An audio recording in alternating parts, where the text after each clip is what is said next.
ورحمۃ اللہ وبرکاتہ۔ سیالکوٹ کی اس سرزمین پر میں بہت خوش ہوں اور اللہ رب العالمین کا شکر بجا لاتی ہوں کہ اللہ تعالیٰ نے یہاں ہمیں جمع کیا کہ ہم اس کا ذکر کریں اور کچھ باتیں جن پر ہم غور و فکر کریں۔ سب سے پہلی بات تو یہ ہے کہ ہم اپنی نیت کو خالص کر لیں اللہ کے لیے۔ خساران کے ایک آرمی جنرل کی مثال میں آپ کو دوں گی۔ ایک آرمی جنرل ہیں جن کے انتقال کے بعد لوگوں نے انہیں خواب میں دیکھا اور لوگوں نے اس کے بارے میں چرچا کی کہ وہ آرمی جنرل جو ہے وہ یہ کہہ رہے ہیں کہ اللہ تعالیٰ نے میری مغفرت فرما دی۔ تو پھر لوگوں نے یہ عرض کیا پورا ماجرا تو بتائیے کہ کیا خواب میں دیکھا آپ نے؟ تو کہتے ہیں کہ میں ایک بہت بڑے جو ہے کلف پر کھڑا ہوں، اونچائی پر کھڑا ہوں اور میں اپنی پوری جو آرمی ہے اس کو دیکھ رہا ہوں اور بڑے متاثر ہوتے ہیں اپنی پوری آرمی کو دیکھ کر کے،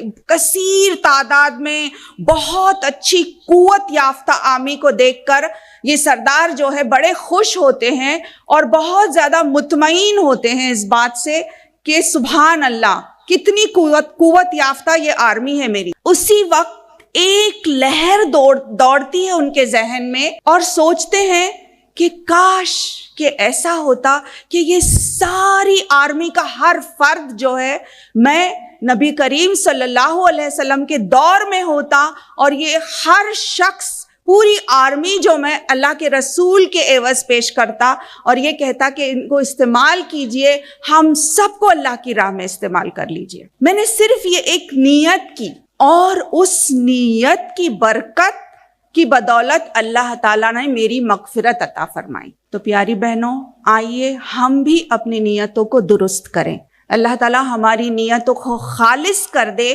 آج کے میرے اس موضوع کا سب سے پہلا پوائنٹ یہ ہے عزیز بہنوں، آپ صلی اللہ علیہ وسلم کی وہ پیاری حدیث جس میں آپ نے جو ہے زمین پر 4 لکیریں اسٹریٹ لائنز جو ہے آپ صلی اللہ علیہ وسلم نے ڈرا کیے اور صحابہ سے پوچھا کہ آپ جانتے ہیں کہ یہ کیا ہے؟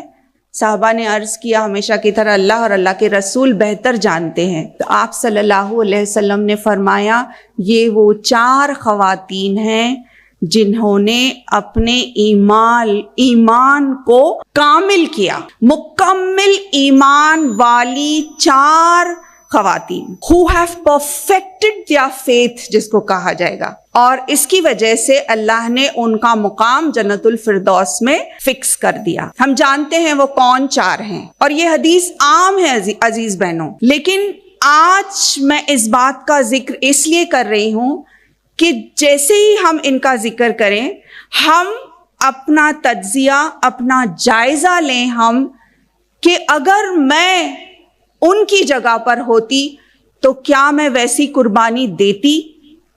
اگر ایسی آزمائش میری زندگی میں آتی تو کیا میں سچ مچ اللہ تعالیٰ کی راہ میں استقامت کے ساتھ عزم جو ہے نیت کے ساتھ کیا میں سچ مچ اللہ تعالیٰ کی نظروں میں کامیاب بندی ہوتی؟ حضرت خدیجۃ الکبریٰ آپ صلی اللہ علیہ وسلم کی سب سے چہیتی بیوی، جن کو کہ اللہ کے رسول صلی اللہ علیہ وسلم نے فرمایا کہ وہ کامل ایمان والی تھی۔ ایک ہی انسیڈنس پیاری بہنوں میں ان کے تعلق سے بتاؤں گی۔ دیکھیے جب اللہ تعالیٰ نے سب سے پہلی وحی نازل کی اقرا بسم ربک الذی خلق، اس وقت آپ صلی اللہ علیہ وسلم کہاں تھے؟ غار حرا میں تھے اور آپ صلی اللہ علیہ وسلم حق کی تلاش میں اللہ کی عبادت اور اللہ کو یاد کر رہے تھے۔ اس وقت جب آپ صلی اللہ علیہ وسلم نے اتنی بڑی ہستی جبرائیل امین کی دیکھی، right from east to west, آسمان پر پوری چھائی ہوئی ہستی، اتنے زیادہ پر زندگی میں کبھی جو ہے خواب و خیال میں انسان سوچ بھی نہیں سکتا، اس طرح کی ہستی جب آپ نے دیکھی اور جب وہ آپ صلی اللہ علیہ وسلم کے قریب آئے اور کہا اقرا، آپ صلی اللہ علیہ وسلم نے کہا ما انا بقاری، اور آپ اس وقت ظاہر ہے کہ گھبرا گئے اس کے بعد کا طرز عمل کیا ہوا؟ محمد الرسول اللہ صلی اللہ علیہ وسلم کے پاس 4 آپشنز تھے. آپ چاہیں تو اپنے اہل کے پاس جا سکتے تھے. یہ واقعہ جو ہوا، اس کی گھبراہٹ اور اس کی کیفیت تھی جو تھی اس کو سنانے کے لیے اور اس کے بارے میں بتانے کے لیے، اور کچھ سکون کی تلاش میں، خیر کی تلاش میں آپ جو ہے اپنے اہل کے پاس جا سکتے تھے، اپنے سب سے چہیتے دوست یعنی کہ ابو بکر صدیق کے پاس جا سکتے تھے. آپ صلی اللہ علیہ وسلم جو ہے کسی اور کے پاس جا سکتے تھے، یا آپ صلی اللہ علیہ وسلم حضرت اپنی بیوی حضرت خدیجۃ الکبریٰ کے پاس جا سکتے تھے. آپ نے کون سا آپشن چنا؟ کس کے پاس گئے آپ صلی اللہ علیہ وسلم؟ ہم جانتے ہیں کہ آپ نے حضرت خدیجۃ الکبریٰ کے پاس جانا پسند کیا.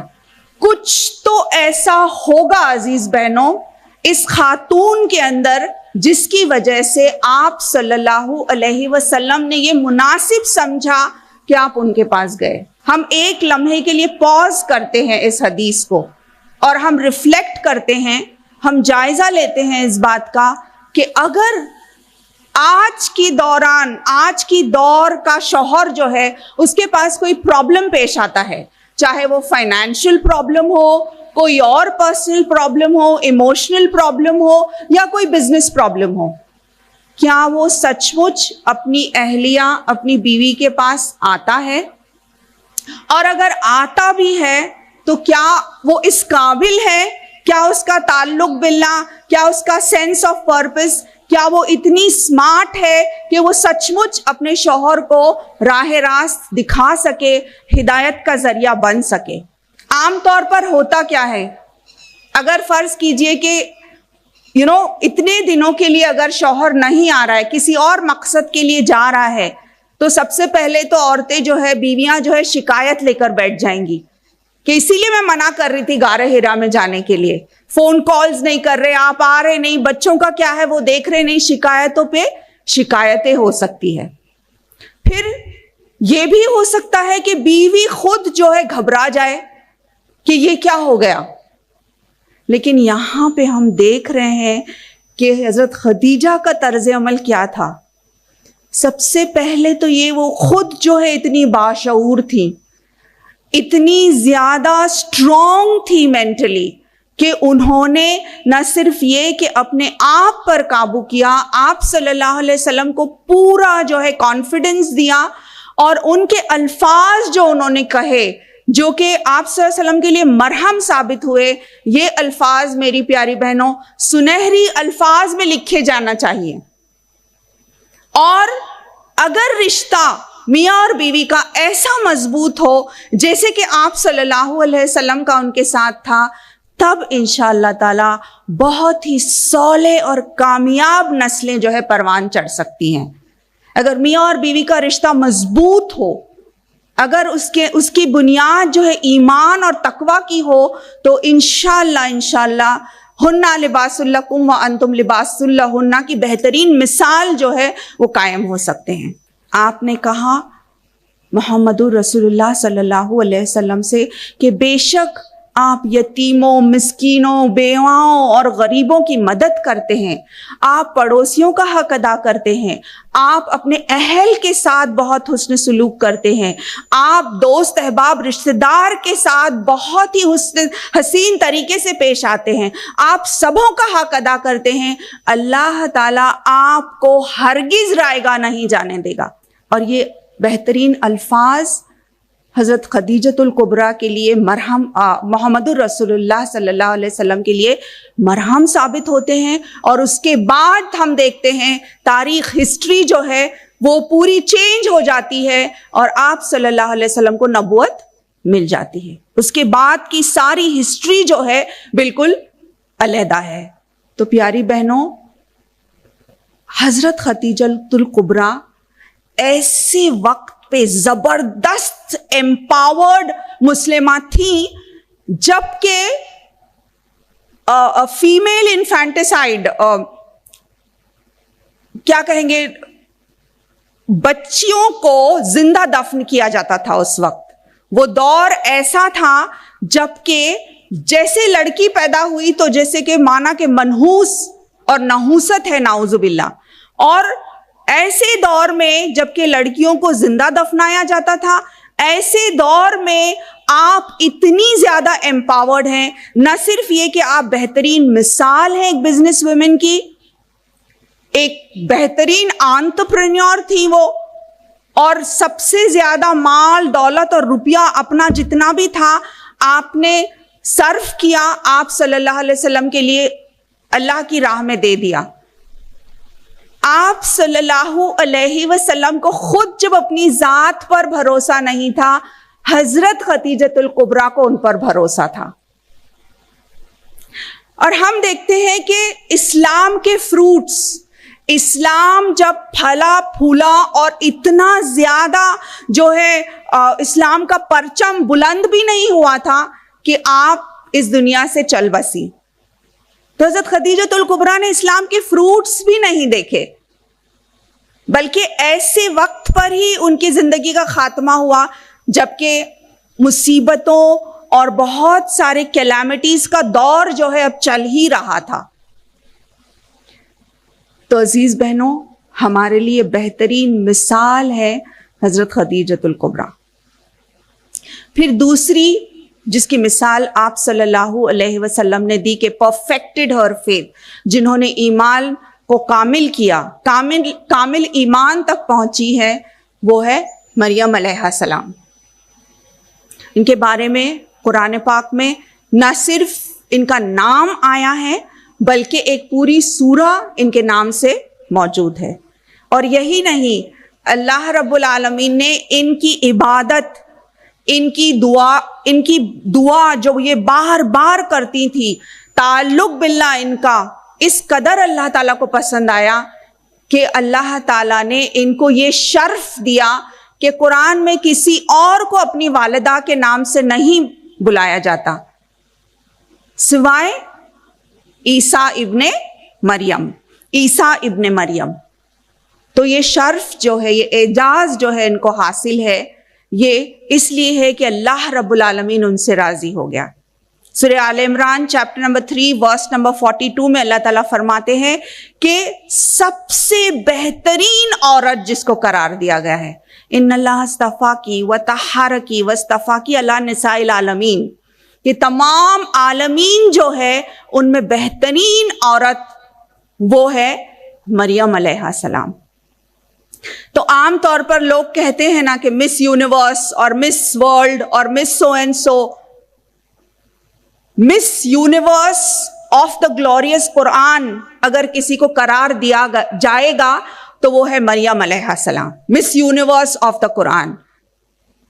کہ اللہ رب العالمین کو ان کی عبادت، ان کی حیا، ان کا طریقہ کار، ان کا دعاگو ہونا، یہ ساری چیزیں اللہ کو اتنی پسند آئی کہ اللہ تعالیٰ نے ان کو کامل ایمان والی قرار دیا اور ان کا نام قرآن پاک میں آیا، اور اتنا زیادہ ان کو رسپیکٹ اور آنر جو ہے دیا گیا. پھر تیسری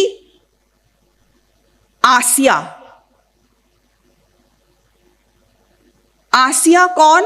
فرعون کی بیوی آسیہ، وقت کا سب سے جابر اور سب سے زیادہ ظالم بادشاہ، اس کی اہلیہ، queen of her Times, right, کیا کہیں گے، وقت کی ملکہ. کون سی ایسی چیز ہے جو ان کے پاس نہیں تھی؟ آج کے دور کی لڑکیاں یا خواتین، ہم اور آپ جس چیز کی خواہش رکھتے ہیں وہ سب کچھ ان کے پاس تھا. مال و دولت، دنیا کی ہر آرائش، بیسٹ آف ہر چیز کا بیسٹ، لگژری کارز کے بارے میں اگر آپ سوچیں تو ہو سکتا ہے ان کے پاس وہ تھے.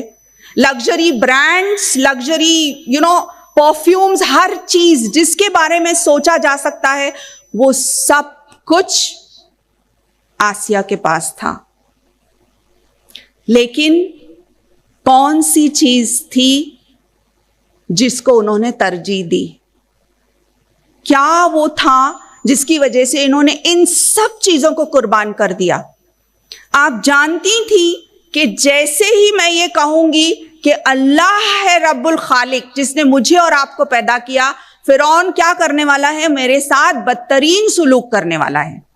کیونکہ فرعون کا دعویٰ کیا تھا کہ وہ خود ہی اپنے آپ کو طاغوت بنا بیٹھا تھا، وہ خود اپنے آپ کو خدا سمجھتا تھا. تو جیسے ہی آسیہ نے یہ کہا تو اس نے اپنے ظلم ان پر جو ہے ڈھانا شروع کر دیا. یہاں تک کہ عزیز بہنوں، اس نے ان کو اتنی تکلیف پہنچائی، اتنا ٹارچر کیا، جو کہ آسیہ جانتی تھی کہ یہ میرے ساتھ ہونے والا ہے. لیکن پھر بھی کیا وجہ ہے کہ انہوں نے وہ ساری چیزیں قربان کر دی؟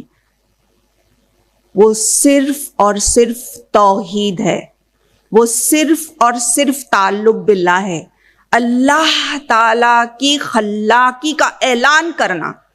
سوچیے عزیز بہنوں، اگرچہ آسیہ اس بات کا اعلان نہ بھی کرتی اور دل ہی دل توحید ان کے دل میں ہی اگر توحید رہتی، تب بھی اللہ تعالیٰ ان کو معاف کرتا، شاید تب بھی اللہ تعالیٰ ان سے راضی ہوتا. لیکن نہیں، انہوں نے یہ سوچا، اور یہ بہت ہی صحیح سوچا انہوں نے، کہ میرا کام یہ ہے کہ میں علل اعلان جو ہے توحید کا پرچم لہراؤں. اور یہ کام انہوں نے کیا. اس کے عوض میں کیا ہوا؟ سب کچھ ختم ہو گیا. لیکن دعا کرتی ہیں اللہ تعالیٰ سے، رب ابلی عندک بیتن فی الجنہ. اور جیسے فرعون ان کو ٹارچر کر رہا ہے، ان کو تکلیف پہنچا رہا ہے، بہت ہی شدت کی تکلیف پہنچا رہا ہے، لیکن ان کے چہرے پہ مسکراہٹ ہے. کیسی مسکراہٹ؟ کہ مانو اللہ تعالیٰ نے سن لیا اور دیکھ رہی ہیں وہ اپنا گھر جنت الفردوس میں. میری عزیز بہنوں، ہم پر جب مصیبت آتی ہے، ہم نے اگر خالص اللہ کے لیے نیت کی اور اللہ سے مانگا، اللہ تو ہی مجھے اس مصیبت سے دور کر سکتا ہے، تو میری عزیز بہنوں، ہم بھی یہ محسوس کریں گے. اور میں جانتی ہوں آپ میں سے کئی بہنیں ایسی ہیں کہ آپ اپنے ارد گرد سارا ماحول جو ہے اتنا زیادہ تکلیف دہ ہے، کیلامیٹیز میں گھری ہوئی ہیں، ٹیسٹس اللہ کی طرف سے آ رہے ہیں، لیکن پھر بھی اللہ تعالیٰ وہ قلب سلیم عطا کرتا ہے جس میں آپ پرسکون ہیں اور ہر حال میں الحمدللہ کہہ رہی ہیں. یس اور نو؟ تو کہاں سے آتا ہے یہ؟ اللہ رب العالمین ہی یہ دیتا ہے. پیاری بہنوں، آسیہ کو یہ پتا تھا کہ اللہ ہے، یہ تو دنیا چند دنوں کی ہے. آسیہ یہ جانتی تھی کہ یہ ساری جتنی بھی آرائش ہے، یہ مال و دولت، یہ سب کچھ فنا ہونے والا ہے. دیکھیے ان کا ویژن کتنا کلیئر تھا، ان کے پاس آخرت کا تصور کتنا صحیح تھا کہ آج جو بھی نقصان ہونا چاہے ہو جائے، لیکن آخرت تو میری ہے، منزل تو میری ہے، اور جنت الفردوس میں تو میرا گھر اللہ تعالیٰ بنانے والا ہے. تو عزیز بہنوں، لائف جو ہے یہ ایک ٹیسٹ ہے، امتحان گاہ ہے، اور ہم سب ہمیشہ اتار چڑھاؤ زندگی کے ہمیشہ ہمارے سامنے آتے ہیں. لیکن کیا اس وقت ہمارا طرز عمل ویسا ہوتا ہے جیسا کہ ہم کو آپ صلی اللہ علیہ وسلم نے بتایا کہ یہ 4 خواتین جو ہیں، اور ان کے علاوہ اور بھی ہیں جتنی بھی صحابیات ہیں جو ہمارے سامنے مثالی زندگی جن کی ہے، کیا ہم ویسا ہی طرز عمل کرتے ہیں؟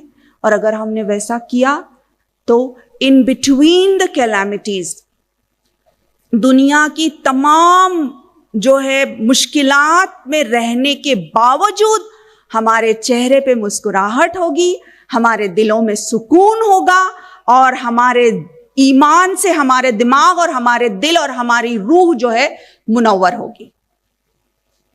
تو یہ ساری سٹوریز احادیث میں اور قرآن میں بس یوں ہی نہیں نازل ہوئی ہے پیاری بہنوں.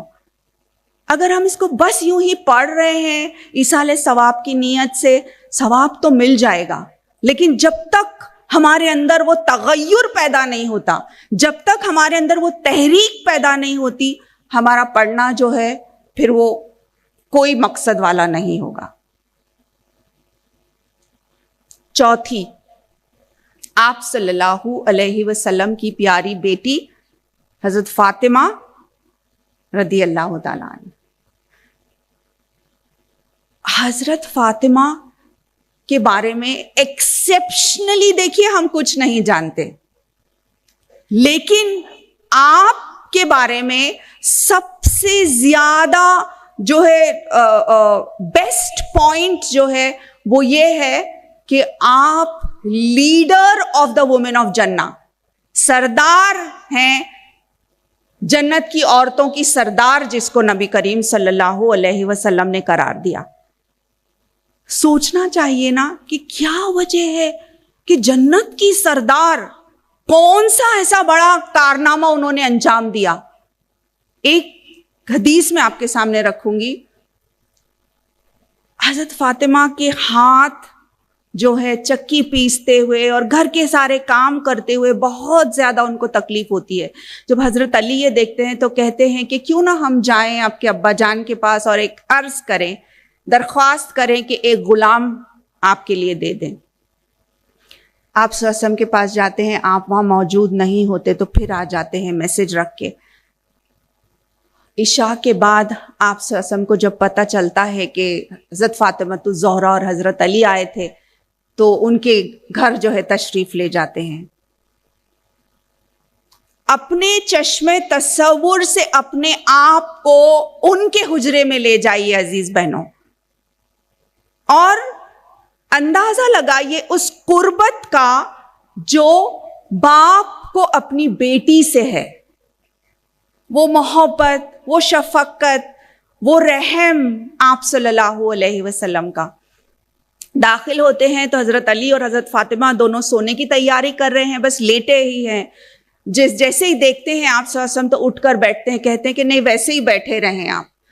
اور ڈسکرپٹیو حدیث ہے عزیز بہنوں، آپ جا کر بیٹھتے ہیں دونوں کے بیچ اس طرح سے کہ آپ کے پیر جو ہے ایک طرف حضرت علی کے پیر سے لگا ہوا ہے اور دوسری طرف جو ہے حضرت فاطمہ رضی اللہ تعالیٰ عنہ کے پیر سے جڑا ہوا ہے۔ اتنے وارم اور اتنے کلوزڈ انوائرمنٹ میں دیکھیے ایمبیونس جو ہے وہ کتنا زیادہ اہمیت والا ہے، اتنا وارم جو ہے ماحول ہے، اور آپ صلی اللہ علیہ وسلم کہتے ہیں میں جانتا ہوں کہ کس وجہ سے آپ آئے تھے میرے پاس، لیکن کیا میں تم کو اس سے بہتر نہیں عطا کروں؟ کیا میں تم کو اس سے بہتر فارمولا نہ دوں؟ کیا میں تم کو اس سے بہتر سولوشن نہ دوں؟ اس سے بہتر نسخہ نہ دوں؟ پھر کہتے ہیں فاطمہ تسبیح جو ہے وہ ان کو گفٹ کرتے ہیں، اور وہ تسبیح ہم جانتے ہیں، رائٹ؟ 33 مرتبہ سبحان اللہ، 33 مرتبہ الحمدللہ، اور 34 مرتبہ اللہ اکبر۔ تو یہ تحفہ آپ دیتے ہیں۔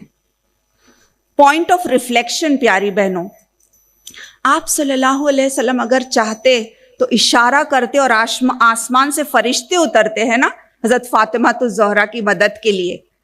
آپ کا بس یہ اشارہ، بس حکم کرتے تو سارے غلاموں کی لائن لگ جاتی ان کی مدد کے لیے، لیکن آپ چاہتے تھے اصل کامیابی اور اللہ کی رضا۔ آج ہم اپنا جائزہ لیں، آج ہم ریفلیکٹ کریں عزیز بہنوں، کتنی لگژریس لائف ہے ہماری اور کتنی سہولیتیں ہم دینا چاہتے ہیں۔ محمد الرسول اللہ صلی اللہ علیہ وسلم نے ایسا سپر ٹونک جو ہے نا، سپر پاور تسبیح حضرت فاطمہ کو دی کہ حضرت علی اور آپ یہ کہتے ہیں اس کے بعد میں زندگی میں کوئی ایسا مرحلہ نہیں آیا کہ میں اس تسبیح کو بھولا اور میں نے اس کو نہیں اپنایا، اور اللہ تعالیٰ نے اس کی بدولت بہت برکت عطا فرمائی. ہمارے لیے بھی یہ سپر ٹونک ہے. ہم اکثر کہتے ہیں نا بہت درد ہو رہا ہے, بیک میں پین ہو رہا ہے, نی میں پین ہو رہا ہے, یہ ہو رہا ہے. اخلاص کے ساتھ اگر اس تسبیح کا اہتمام کیا جائے تو اللہ تعالیٰ ہمارے لیے بھی اس میں ایک سپر پاور تسبیح ثابت کرے گا. اب ہم کانٹراسٹ کریں عزیز بہنوں, تھوڑا ریفلیکٹ کریں اور جائزہ لیں. آج کے دور میں ہمارے پاس کتنے آپشنز موجود ہیں, اور آج کے دور کی مادہ پرستی جو ہے اس پر ہم ریفلیکٹ کریں. یہ مال و دولت و دنیا, یہ رشتہ و پیوند, بتان وہم و گما, لا الہ الا اللہ, یہ سارے بت جو ہم نے بنا کر رکھے ہیں عزیز بہنوں, ہم سمجھتے ہیں کہ ہماری نسلوں کے لیے بہت اچھا ہے, جتنے آپشنز دے رہے ہیں بچوں کو, جتنے زیادہ, ہر چیز میں ایکسٹراویگنس, ہر چیز میں فضول خرچی. ہم سمجھ رہے ہیں کہ اصل میں اس میں کامیابی ہے, لیکن اس میں ہرگز کامیابی نہیں ہے, بلکہ ہم خود اپنے پیروں پر کلہاڑی مار رہے ہیں ایسا کر کے. چھوٹی سی مثال لیجئے, ٹوائز کی مثال ہو, کپڑوں کی مثال ہو, پرفیومز کی مثال ہو, ہر چیز کے جو ہے نا اتنے زیادہ آپشنز ہیں آج بچوں کے سامنے. یہاں تک کہ ایک چھوٹا سا بیبی جو ہے اس کا ڈریس, ایک نیو بورن بیبی کا ڈریس, اس کی قیمت کیا ہونی چاہیے؟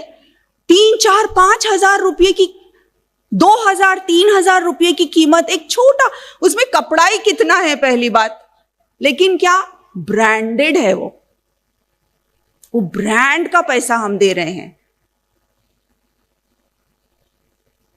اتنے سارے آپشنز. 4-5 سالہ بچی اور بچے کو میں نے خود اپنی آنکھوں سے دیکھا ہے, مائیں پوچھتی ہے بیٹی کون سا فلیور آئس کریم آپ کھاؤ گے, strawberry flavour, vanilla flavour, chocolate flavour یا کوئی اور فلیور. اگر ہم اس طرح سے اپنے بچوں کو خراب کریں گے تو یہی بچے بڑے ہو کر جب یہ 15-16 سال کے ہوتے ہیں تو فریج کا دروازہ زور سے پٹک دیتے ہیں اگر وہاں پہ پیپسی کے علاوہ کوئی اور آپشن موجود نہیں ہے. تب پھر مائیں جو ہے ان کی آنکھیں کھلتی ہیں کہ یہ کیا ہو رہا ہے.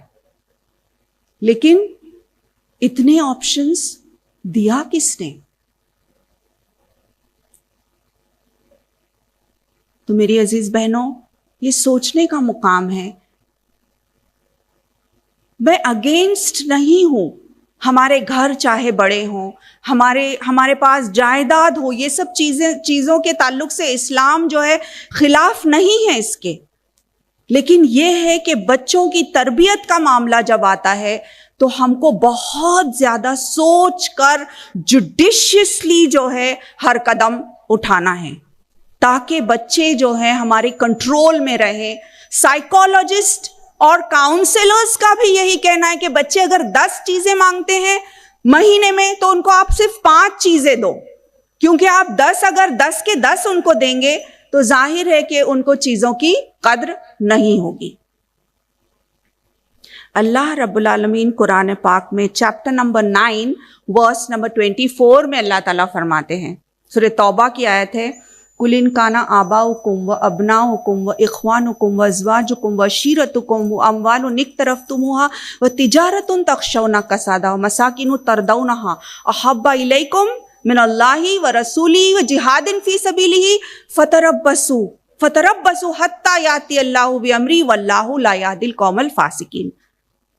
تو اللہ تعالیٰ فرما رہے ہیں کہ چاہے وہ تمہارے بھائی ہو, تمہارے باپ, تمہارے دوست احباب رشتہ دار, تمہارے وہ گھر جن کو تم نے اتنا زیادہ سجایا ہے, تمہارے وہ بزنسز جس کے ماند پڑ جانے کا تم کو ڈر ہے, اگر یہ ساری چیزیں تم کو پسند ہے, اللہ, اس کے رسول اور اس کی راہ میں جہاد کرنے سے زیادہ عزیز ہے اگر یہ سب, تو اللہ تعالیٰ کہتا ہے فتربصوا,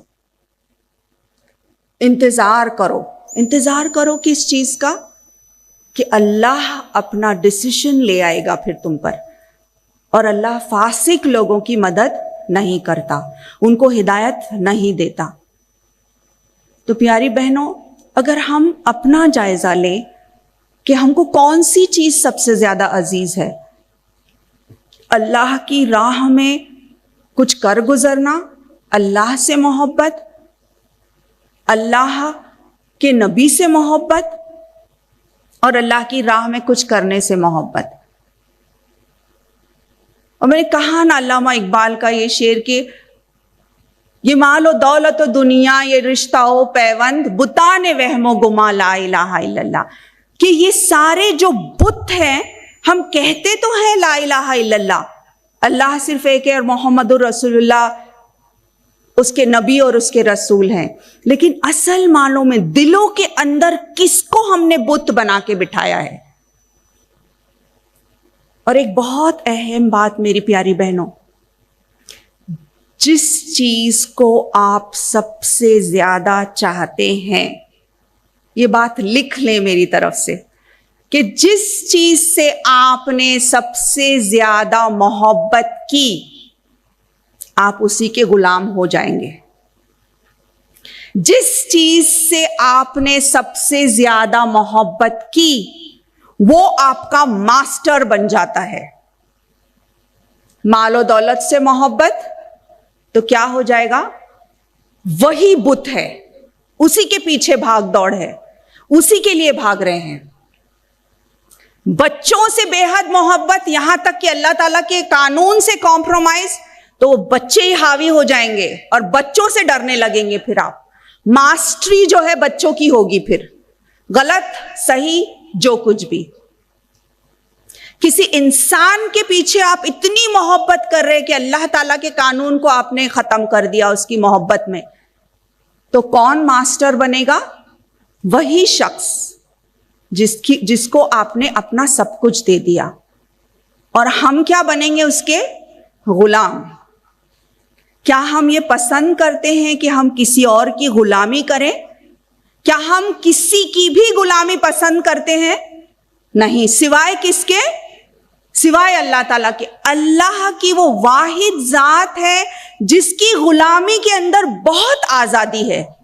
جب ہم کہتے ہیں نا لا الہ الا اللہ، نہیں کوئی معبود سوائے اللہ تعالیٰ کے، تو پہلے ہم یہ کہہ رہے ہیں کہ کوئی بھی اس قابل نہیں ہے کہ جس کی اطاعت اور فرمانبرداری کی جائے، لیکن دل ہی دلوں میں یہ جو بت ہم نے بنائے ہیں، یہ جو آئیڈلز جن کو بٹھایا ہے، چاہے وہ جو ہے پیسوں کا ہو، بچوں کا ہو، کسی اور سے محبت کا ہو، یا ہمارے بزنسز کا ہو، یا کوئی اور چیز کا ہو، لیکن یہ سارے جتنے بت ہیں، ان کو ہم کو ریفلیکٹ کر کے جائزہ لے کے ان کو توڑنا ہوگا۔ اور وہاں پہ کس کو بٹھانا ہے؟ صرف اور صرف اللہ تعالیٰ کو۔ اس میں کیا ہوگا کہ سب سے پہلے تو ہمارے اندر وہ قوت پیدا ہوگی کہ ہم لوگوں سے ڈرنے والے نہیں بنیں گے، ہم دنیا سے ڈرنے والے نہیں بنیں گے، بلکہ ہم صرف اللہ سے ڈرنے والے بنیں گے۔ اور جب بندہ اللہ سے ڈرنے والا بنتا ہے نا، تو سب ہر کوئی جو ہے اس سے ڈرنے والا ہو جاتا ہے۔ پھر باطل قوتیں جو ہے وہ ہم پر غالب نہیں آئیں گی۔ اور اسی کی ایک بہترین مثال جو ہے میری پیاری بہنوں وہ میں دوں گی، ایک ایسی ہستی کی صحابیات میں سے جن سے میں بہت زیادہ متاثر ہوں، اور وہ ہے ام عمارہ رضی اللہ تعالیٰ عنہ۔ ان کا نام جانتی ہیں آپ؟ نصیبہ بنت کعب۔ احد کے میدان میں جس طرح سے ام عمارہ رضی اللہ تعالیٰ عنہ نے اپنا کردار پیش کیا، یہ قابل رشک ہے۔ جیسے ہی آپ سنتی ہیں کہ حضرت محمد رسول اللہ صلی اللہ علیہ وسلم جو ہے وہ جنگ کے میدان میں ہے، اور ضرورت پڑ رہی ہے اس بات کی کہ کوئی ان کو ڈیفینڈ کرے، کوئی جو ہے وہاں پہ حاضر ہو جائے، تو میری پیاری بہنوں، حالانکہ اس وقت ان کے گھر میں ان کے شوہر نہیں ہوتے، فوری طور پر جو ہے تیار ہو جاتی ہیں اور احد کے میدان میں چلی آتی ہیں۔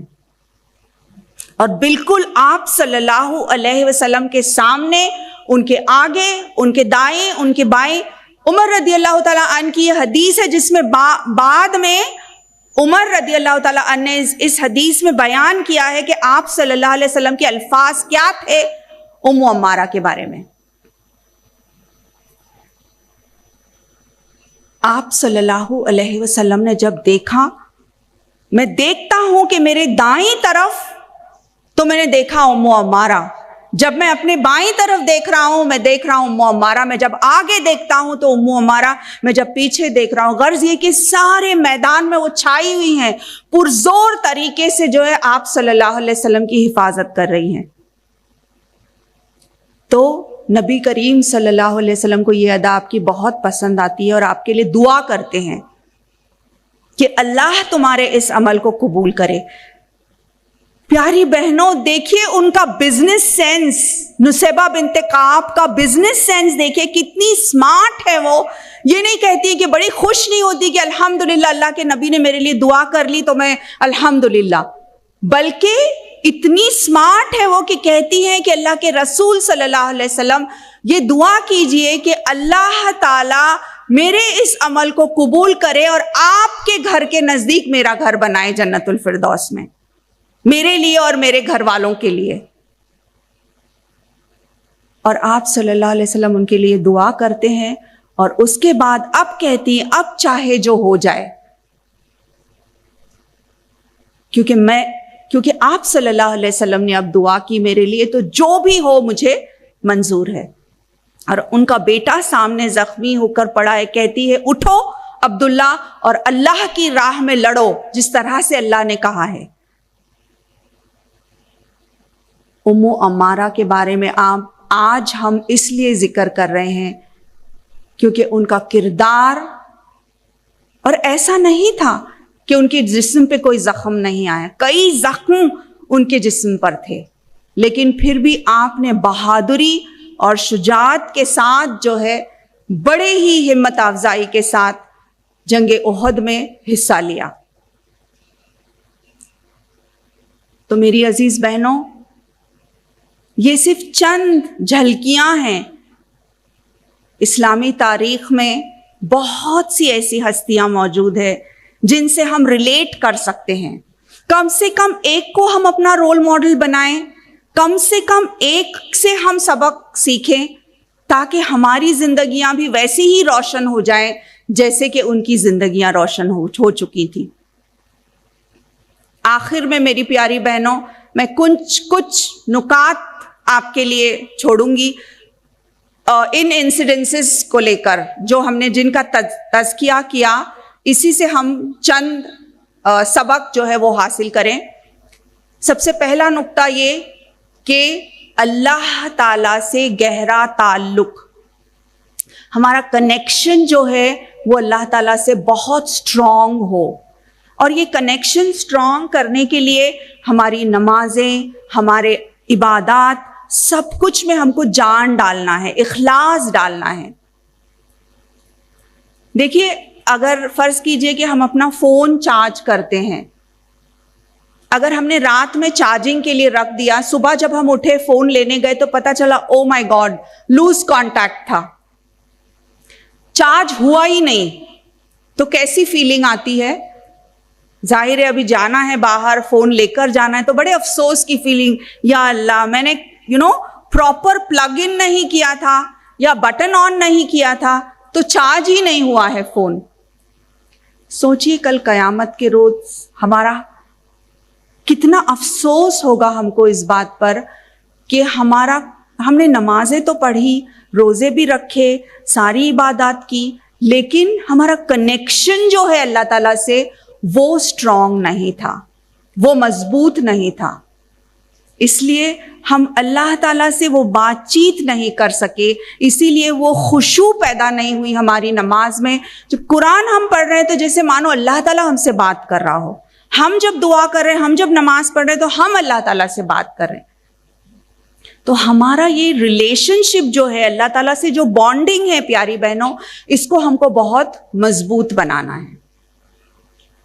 پھر دوسری اہم بات یہ کہ اللہ تعالیٰ قرآن میں فرماتا ہے کہ اللہ تعالیٰ نے زندگی اور موت دونوں کو ہمارے لیے آزمائش بنا کر بھیجا ہے. سورہ ملک چیپٹر نمبر 67 ورس نمبر 2 میں اللہ تعالیٰ فرماتا ہے الذی خلق الموت والحیات لیبلوکم ایکم احسن عملا، کہ میں دیکھوں کہ تم میں سے کون ہے جو احسن عمل کرتا ہے.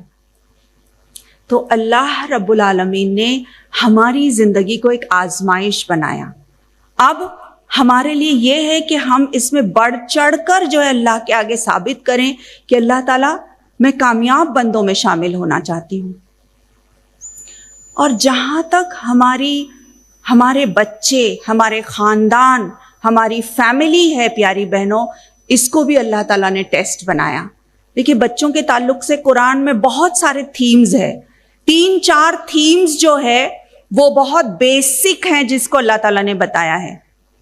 المال والبنون زینت الحیات الدنیا، ہے نا، بچوں کو اور فیملی کو اللہ تعالیٰ نے زینت بنایا.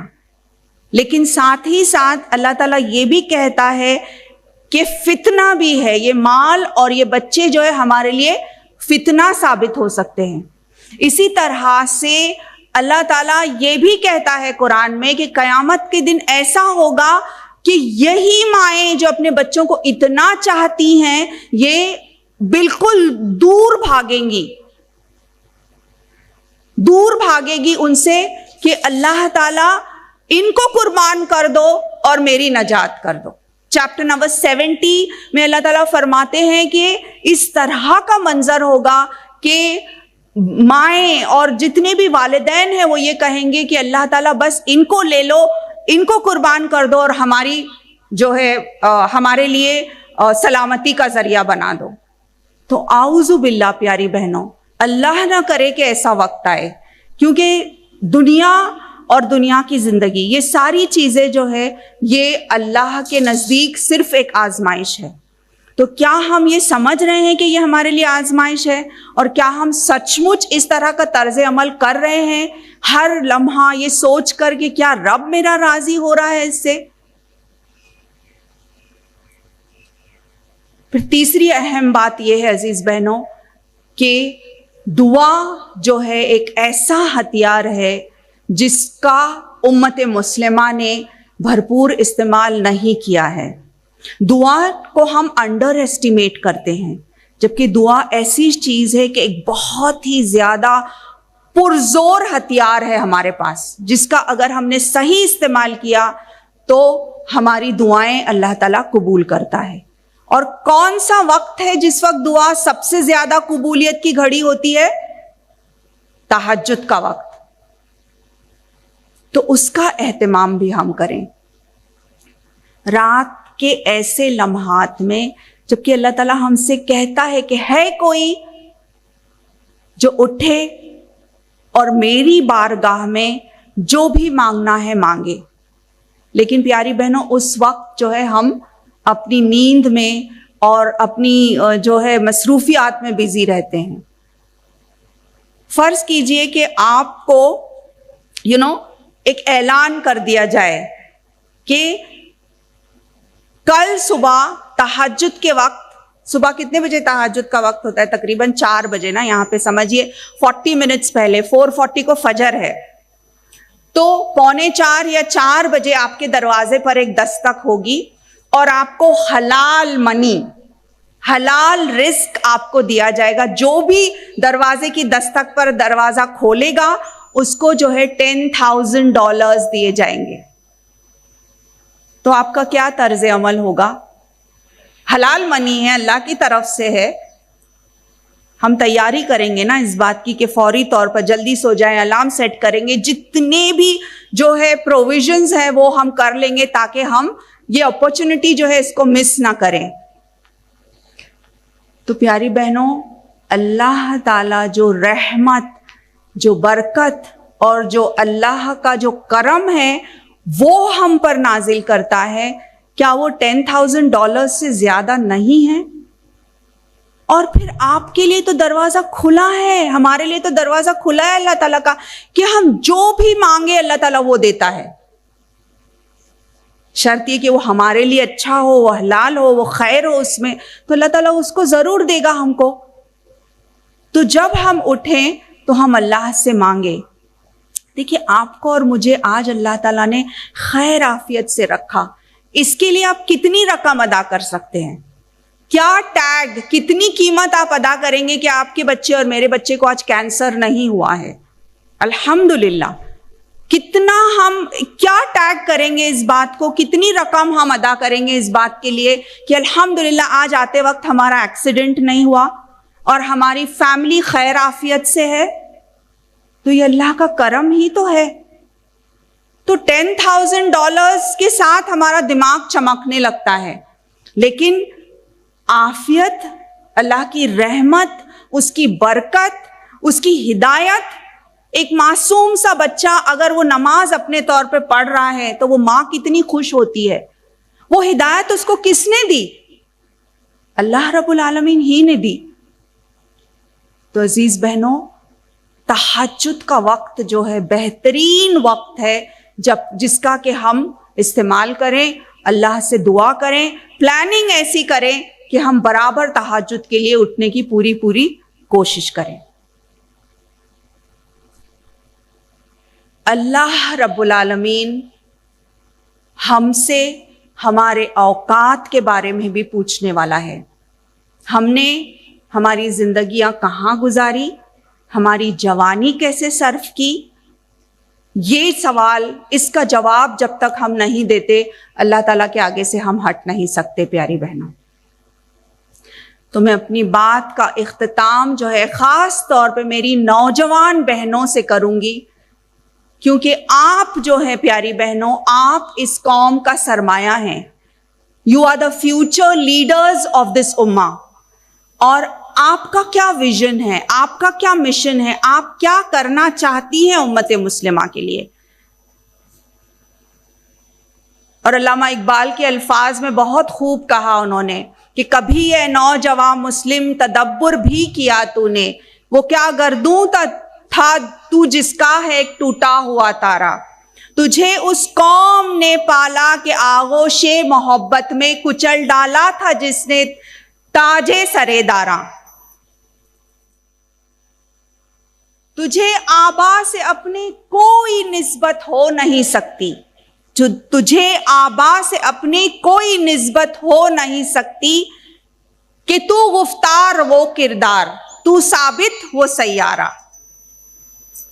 تو عزیز بہنوں، ہم دیکھیں کہ ہمارے آبا و اجداد کیا تھے اور ہماری رگوں میں کن کا خون دوڑ رہا ہے، اور ہم کو کیسا ہونا چاہیے. ایک روشن چراغ ہر مومنہ، آپ میں سے ہر ایک بہن جو یہاں بیٹھی ہے ایک تحریک رکھتی ہے اور اپنے آپ میں ایک لیڈر ہے اور اس دنیا کے سامنے ایک بہترین مثال قائم کر سکتی ہے. میری پیاری بہنوں، آپ تھوڑی سی کوشش، اللہ پر بھروسہ اور اخلاص کے ساتھ ہم اگر اللہ تعالیٰ سے مانگے تو جس فیلڈ میں آپ کام کرنا چاہتی ہیں، جس حلال فیلڈ کو آپ اپنانا چاہتی ہیں اس کو اپنائیں اور اس دنیا کے سامنے بہترین مثال بن کر بتائیں کہ سبق پھر پڑھ صداقت کا، عدالت کا، شجاعت کا، لیا جائے گا تجھ سے کام دنیا کی امامت کا.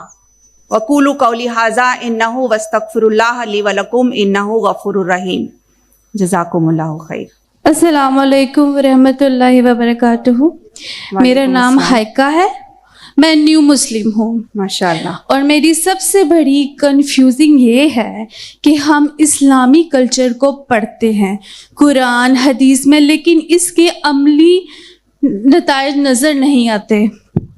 عورتوں کو اللہ نے حکم دیا ہے گھروں میں ٹھہری رہو، لیکن والدین 3 سال سے 23 سال تک جو تعلیم کے نام پر بچیوں کو گھر سے باہر نکالتے ہیں روزانہ کی بنیاد پر، تو اس کا کیا شرعی حکم ہے؟ جزاک اللہ خیر. Welcome to Islam and welcome to the sisterhood in Islam. پیاری بہن جنہوں نے دین کو قبول کیا ہے، ریورٹ سسٹر ہیں یہ، تو میں آپ کو مبارکبادی دیتی ہوں اس بات کی کہ آپ نے اپنے ہوش و حواس میں اور سوچ سمجھ کر دین کو قبول کیا ہے. اور ان کی یہ شکایت ہے کہ ہم جو ہے اسلام کے فروٹس جو ہیں، اسلام کی روشنی ہم دیکھ نہیں رہے ہیں آج. یہ تو نظریہ اور نظریے کا فرق ہے پیاری بہن. آج اگر ہم دیکھیں ایک جب ہم تزکیہ کر رہے ہوتے ہیں نا تو ہم ظاہر ہے کہ ہم کریٹیکل پوائنٹس لیتے ہیں، لیکن آپ مجھے سیال کوٹ کے بارے میں اگر پوچھیں اچھی باتیں جو میں نے ڈاکٹر صاحبہ سے سنا ہے، میں اس کی گنتی تو نہیں لینے بیٹھ جاؤں گی. اب بہت ساری ایسی اچھی باتیں میں نے یہاں کے بارے میں سنا ہے، عقیدے کے بارے میں، مال و دولت جس طرح سے اللہ کی راہ میں خرچ کرتے ہیں یہاں کے لوگ، بہت ساری تعریفیں سنی ہیں. لیکن ہمارا مقصد کیا ہے کہ ہم اور امپروو ہوں، رائٹ؟ تو اسی طرح سے امت مسلمہ کے بارے میں اگر آپ سوچیں، سب سے زیادہ جو ہے بہترین قوم جس کو کہ اللہ تعالیٰ نے قرار دیا ہے، اور ہم دیکھ رہے ہیں اس کے نتائج الحمدللہ. ویسٹ میں یا ایسٹ میں آپ لیں، زیادہ سے زیادہ لوگ، زیادہ سے زیادہ خواتین جو ہے اسلام کو قبول کر رہے ہیں، ٹو دا ایکسٹینٹ کہ آپ اندازہ لگائیے، آپ سوچئے کہ ایوری تھرڈ پرسن، اگر آپ کنٹینیوسلی جو ہے دین اسلام کی تبلیغ کرتے رہتے ہیں، ہم میں سے ہر کوئی اگر 3 لوگوں کو ہم دین اسلام کی دعوت دیتے ہیں تو 50 سال کے اندر اسلام جو ہے غالب آ جائے گا. تو یہ کتنی بڑی خوشخبری ہے. ہم کریٹیکل انداز میں جب بات کرتے ہیں نا تو ٹھیک ہے، ہماری اپنی اصلاح کے لیے ہم کریٹیکلی سوچتے ہیں. السلام علیکم، میرا نام انلیب ہے اور میں نے آپ سے ایک کویسچن پوچھنا ہے. ہمارے ارد گرد اتنی ڈسٹریکشنز ہیں، تو ان ڈسٹریکشنز میں ہم لوگ استقامت کے ساتھ مطلب کنسسٹنٹ کیسے رہیں؟ پیئر پریشر ہے، پھر فیملی آ جاتی ہے ساری، تو کوئی ایسی ٹپ جس سے ہم لوگ کنسسٹنٹ رہیں اس بات پہ؟ Very good question. اور پیاری بچی کا یہ سوال ہے کہ بہت زیادہ ڈسٹریکشنز ہے تو فوکس کرنا بہت مشکل ہو جاتا ہے. And I agree, totally agreed کہ یہ دور جو ہے بہت زیادہ ڈسٹریکشنز کا دور ہے، لیکن ساتھ ہی ساتھ اس دور میں بہت سے آپشنز بھی موجود ہیں، ویدر اٹس آن لائن اور آف لائن. آپ جو ہے سب سے پہلے تو ہم دعا کریں اللہ تعالیٰ سے کہ اللہ کیپ می فوکسڈ. اس کے بعد یہ ہے کہ ہمارے دیکھیے رشتہ داروں اور گھرانے تو اللہ تعالیٰ ہم کو دیتا ہے، لیکن دوستوں کے معاملے میں یہ ہے کہ وہ چوائس اللہ تعالیٰ نے ہم کو دی ہے. تو سب سے پہلا کام ہم یہ کریں کہ ہمارے جو دوست ہوں وہ ایسے ہوں جو اللہ کو ڈرنے والے ہوں، جو فوکسڈ ہوں. بیکاز جو آپ کا دوست ہوگا نا ویسا ہی بولنا، سوچنا، اٹھنا بیٹھنا آپ کا بھی ہوگا. کچھ ہی دنوں بعد آپ دیکھتے ہیں کہ جس کے ساتھ، جن لوگوں کے ساتھ آپ جو آپ کے ارد گرد ہے نا، آپ کا سوچنا بھی ویسے ہی ہو جاتا ہے. تو اچھی فرینڈشپ. اب آپ کے فرینڈز اگر اچھے نہیں ہیں تو کیا کریں؟ ان کو اچھائی کی طرف بلائیں. اگر وہ نہیں آئے تو کیا کریں؟ قالو سلامہ، کہ مجھے ہے نا اب آپ سے دوستی، sorry I cannot go to the fancy parties and the dance parties and the music parties. آپ میرے ساتھ جو ہے اسلامی ادارے میں اگر آ رہی ہیں تو ٹھیک ہے. تو companionship matters a lot. دوست اچھے ہوں آپ کے. Another important point is آپ اپنے آپ کو اچھے پروگرامز میں انرول کریں. فری ٹائم اپنے آپ کو نہ دیں، کیونکہ فری ٹائم میں جو ہے نا شیطان حاوی ہو جاتا ہے اور ہر چیز کو ڈیلے کرنا. Procrastination is a strong equipment of the شیطان. پروکاسٹینیشن کیا ہے؟ تاخیر کرنا. ابھی نہیں، میں بعد میں کروں گی، نیکسٹ ایئر سے کروں گی، نیکسٹ ویک، نیکسٹ منتھ سے کروں گی. تو فوکسڈ رہنے کے لیے یہ ہے کہ آپ اپنے آپ کو انرول کریں اچھے پروگرامز میں، خاص طور پہ ایسے پروگرامز جو آپ کو قرآن سے قریب لے آ رہے ہوں، جو آپ کا تعلق باللہ اسٹرانگ بنا رہے ہوں، تاکہ every time when you are connected to اللہ سبحانہ و تعالیٰ، آپ غلط کام کے لیے قدم اٹھا رہے ہیں لیکن فوراً دماغ میں یہ خیال آ رہا ہے کہ نہیں، میرا رب تو اس سے راضی نہیں ہوگا. تو اللہ کانشیسنس کیسے ڈیولپ ہوگا؟ اللہ کانشیسنس ڈیولپ کرنے کے بعد انشاءاللہ آپ کو ہیلپ ہوگی کہ آپ فوکسڈ انداز میں پھر کام کر سکیں گے. تو یہ بہت ضروری ہے. دعا، friend circle, enrolment in best of the Quran study programmes, اور ایسے پروگرامز جہاں آپ کے ٹیلنٹس کا استعمال ہو، اسکلس کا استعمال ہو اللہ کی راہ میں. کچھ نہ کچھ اللہ کی راہ میں دینے والے بن جائے. اسٹارٹ تو کریں آپ. آپ کے محلے کے کچھ بچوں کو میتھمیٹکس ہی پڑھائیے آپ فی سبیل اللہ. اس کی برکت سے اللہ تعالیٰ آپ کی اور بھی اللہ آپ کے کوالٹیز کو جو ہے انہینس کرے گا پھر. So hope that helps. جزاک اللہ خیر. ہمیں پیچھے سے سگنلز آ رہے ہیں کہ ہمیں دعا کی طرف جانا ہوگا. جزاکم اللہ خیراً. I am so grateful. بہت زیادہ شکر گزار ہوں اللہ تعالیٰ کے بعد اس ادارے کی اور آپ سب بہنوں کی. And I love you for the sake of اللہ. الحمدللہ. جزاکم اللہ جزاک اللہ خیر.